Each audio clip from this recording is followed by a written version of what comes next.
السلام علیکم، آپ دیکھ رہے ہیں national institute of architecture and real estate. Sir, آج کا یہ سوال ہے کہ ریئل اسٹیٹ کے لین دین میں شفافیت کو بہتر کیسے بنایا جائے؟ ریئل اسٹیٹ کے لین دین میں ٹرانسپیرنسی کیسے لائی جائے، اس کا جواب بڑا کلیئر ہے کہ پہلے تو آپ کو یہ پتا ہونا چاہیے کہ ٹرانسپیرنٹ لین دین ہوتا کیا ہے، اور اس کا ایک سسٹم ہے، اس کا ایک نظام ہے پوری دنیا میں۔ یہاں پر ہمارا تھوڑا سا کم ہے۔ اب فار ایگزامپل میں آپ کو یورپ اور امریکہ کی ایگزامپل بتاتا ہوں۔ وہاں پر نہ بیچنے والا پراپرٹی خود ڈائریکٹ بیچتا ہے، سودا ہو جاتا ہے کسی ڈیلر کے ذریعے، وہ ضرور ہو جاتا ہے، لیکن بیچنے والے کا بھی لائر ہوتا ہے اور خریدنے والے کا بھی لائر ہوتا ہے، اور دونوں مل کے وہ ڈاکومنٹ تیار کرتے ہیں ٹرانسفر کے۔ جو خریدنے والا ہے وہ اپنے لائر کو پیمنٹ دیتا ہے، اس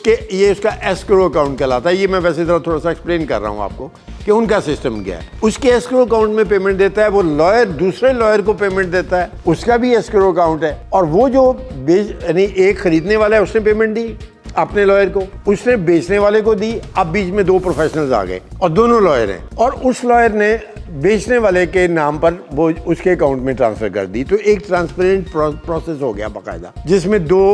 وٹنسز کے علاوہ دو پروفیشنلز بھی انوالو ہو گئے۔ یہ طریقہ ہے جنرلی سپیکنگ یورپ اور امریکہ میں۔ اب پاکستان میں یہاں پر تھوڑا سا انفارملی مطلب ہوتا ضرور ہے، مطلب آپ کو رجسٹری لکھوانی ہے، آپ نے ٹرانسفر ہے، میں ذرا اتھارٹیز کے علاوہ کی بات کر رہا ہوں، جیسے ڈی ایچ اے بیریا کا کچھ اور سلسلہ ہے، ان کے اپنے آفیسز ہیں جہاں سے وہ یہ سارا کچھ کرتے ہیں۔ تو ان میں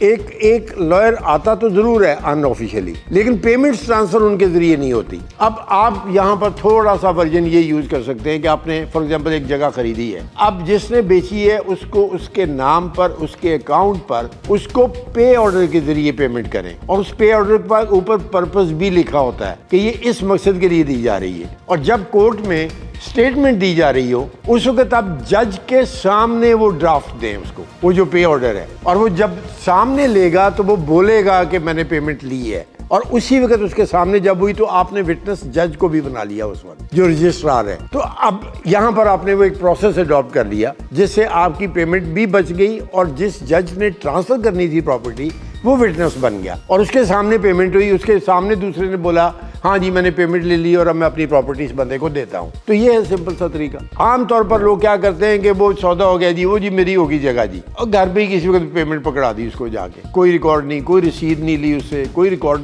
نہیں رکھا، کوئی وٹنس نہیں تھا، وہ اگلے دن اٹھتا ہے صبح کہتا ہے یار میری پیمنٹ تو نہیں مجھے ملی، اب آپ بتائیں کیا کر لیں گے آپ؟ تو ٹرانسپیرنسی کو خراب تو آپ نے خود کیا ہے۔ پھر تو اگر تھوڑا سا طریقہ بنا لے، مطلب ہمارے اسلام میں بھی یہ چیز کہی گئی ہے کہ جو آپ بزنس کریں تو مطلب اس میں کوئی مطلب وہ اس طرح کا ایسی باتیں نہیں ہونی چاہیے کہ جو لحاظ میں قید کر دی جائیں، شرم میں کر دی جائے، اس کو تو آپ سمپل اسٹریٹ فارورڈ بزنس کے طریقے سے کریں جیسے ہونا چاہیے۔ یہی طریقہ ہے بس بچنے کا۔ Thank you.